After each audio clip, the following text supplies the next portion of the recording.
It's my pleasure to welcome the president of the Extreme Fighting Championship, Cairo Howarth.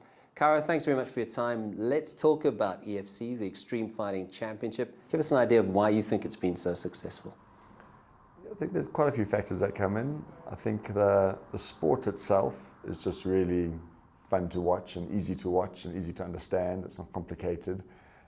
So the same reason it's exploding globally, I think it has the same attraction across Africa. Two people fighting is two people fighting. It's basic. You don't have to understand the language, or there's no barriers to get what's going on. For someone who's never watched the sport before, there are strict rules. It takes place inside a hexagon. I mean, it's very strict as the approach towards the fighting, the rules, and the fighters themselves.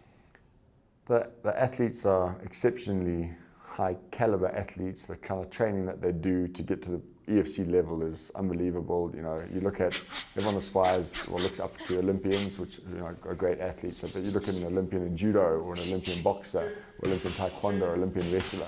To be competing at EFC, you have to be proficient in all of those Olympic sports and more, jiu-jitsu as well. And you've got to be really good and be able to mix it all up, and then have your conditioning. I notice you use the word athletes and not fighters. Does that mean that the same anti-doping rules apply for the athletes? It took us quite a few years of lobbying Drug-Free Sport South Africa to get them on board, and eventually we have got them on board. So for the last couple of years they have been running our anti-doping program, and we work closely with them on it.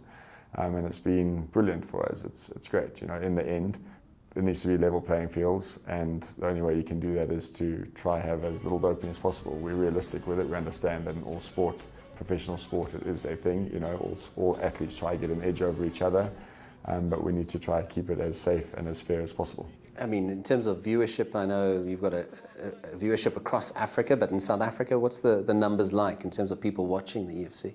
This year's been phenomenal for us. We've had new TV partnerships, and we've had over 20 million unique South Africans watching EFC on TV in South Africa alone this year.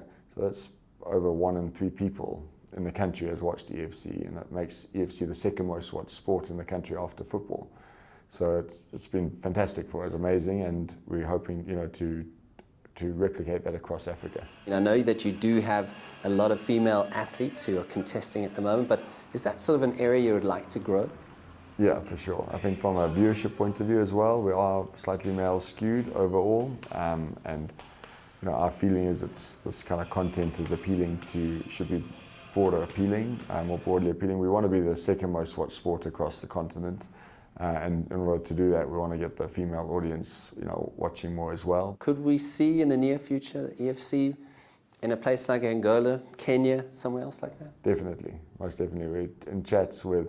We actually got very close with Angola a couple of years back. We're working on it again now, working on Nigeria, working on DRC at the moment. So it's definitely in the pipeline for us. It's where we want to be. We just want to make sure that we do it right. Cairo, thank you very much for your time. Good luck for EFC 66, the last event of the year happening. Have a fantastic festive season, and all the best for 2018. Awesome. Thanks, Sias.